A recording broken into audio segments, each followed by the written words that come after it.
Halo, perkenalkan nama saya Evan Liriung, NIM 2314 20 11 10 kelas A6 semester 1. Pengertian organ tubuh manusia. Organ sendiri merupakan kumpulan jaringan yang mempunyai satu fungsi atau lebih. Berdasarkan sisi letaknya, organ tubuh terbagi menjadi dua, yaitu organ dalam dan organ luar.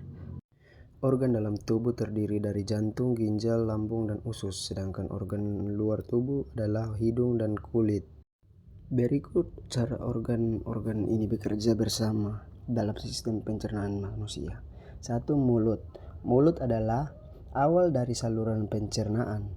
Faktanya, proses pencernaan manusia dimulai bahkan sebelum proses menggigit. Kelenjar ludah menjadi aktif saat seseorang melihat dan mencium hidangan makanan. Setelah mulai makan, mulut akan mengunyah makanan menjadi potongan-potongan yang lebih kecil agar mudah dicerna. Air liur pun bercampur dengan makanan untuk mulai diserap dan digunakan tubuh. Saat menelan, lidah memasukkan makanan ke tenggorokan atau kerongkongan. 2. Kerongkongan. Kerongkongan terletak di tenggorokan dekat trakea. Kerongkongan akan menerima makanan dari mulut saat proses menelan. Epiglotis adalah lipatan kecil yang terdapat di tenggorokan saat seseorang menelan untuk mencegah kejadian tersedak atau tidak makan masuk ke tenggorokan. 3. Lambung. Lambung adalah organ berongga atau wadah yang berfungsi untuk menyimpan makanan saat sedang dicampur dengan enzim pencernaan. Enzim ini melanjutkan proses memecah makanan menjadi bentuk yang dapat digunakan.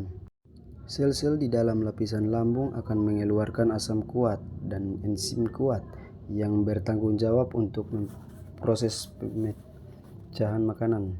Ketika makanan sudah diproses, sisanya kemudian dilepaskan ke usus kecil.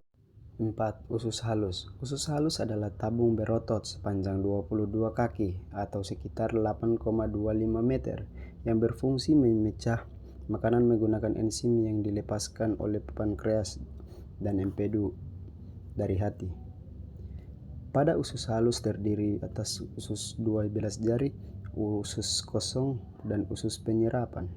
Ketiga bagian usus tersebut akan bekerja bersama-sama untuk menyelesaikan pencernaan makanan agar terjadi bagian-bagian kecil yang diserapkan ke dalam pembuluh darah usus. 5. Pankreas. Pankreas dapat menghasilkan enzim pencernaan ke dalam usus 12 jari yang memecah protein, lemak, dan karbohidrat. Pankreas juga memproduksi insulin dan meneruskan langsung ke aliran darah. Insulin adalah hormon utama dari dalam tubuh untuk metabolisme gula. 6. Hati. Hati memiliki banyak fungsi, tetapi tugas utamanya dalam sistem pencernaan adalah memproses nutrisi yang diserapkan dari usus kecil. Empedu dari hati yang dikeluarkan ke usus halus juga memainkan peran penting dalam mencerna lemak dan beberapa vitamin. Hati juga berfungsi mendeteksi bahan kimia berbahaya atau beracun. 7. Kantung empedu. Kantung empedu berfungsi menyimpan dan memekatkan empedu dari hati dan kemudian melepaskan ke dalam usus 12 jari di usus kecil untuk membantu menyerap dan mencerna lemak. 8. Usus besar. Usus besar adalah tabung berotot sepanjang kurang lebih 1,82 meter yang menghubungkan usus kecil ke rektum.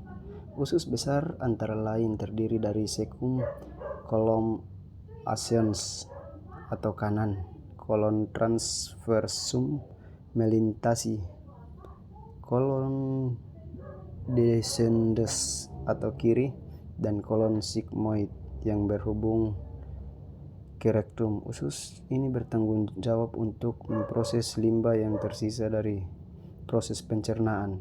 Limbah atau kotoran dilewatkan melalui usus besar dengan cara peristaltik, pertama dalam keadaan cair dan akhirnya dalam bentuk padat.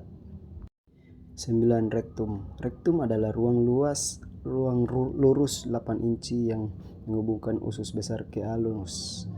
Tugas rektum adalah menerima tinja dari usus besar dan mengirim sinyal ada tinja yang harus dievakuasi atau dibuang keluar, dan memegang tinja sampai evakuasi terjadi. 10. Anus. Anus adalah bagian terakhir dari saluran pencernaan. Organ ini berbentuk saluran sepanjang 2 inci atau 5,08 cm yang berdiri dari otot besar, panggul, dan 2 sphincter anal atau internal dan eksternal. Anus dikelilingi oleh utut-utut sphincter yang penting dalam memungkinkan mengontrol mengeluarkan tinja. Otot dasar panggul menciptakan sudut antara rektum dan anus yang dapat menghentikan tinja keluar ketika itu tidak seharusnya. Sphincter internal selalu kencang kecuali ketika feses memasuki rektum.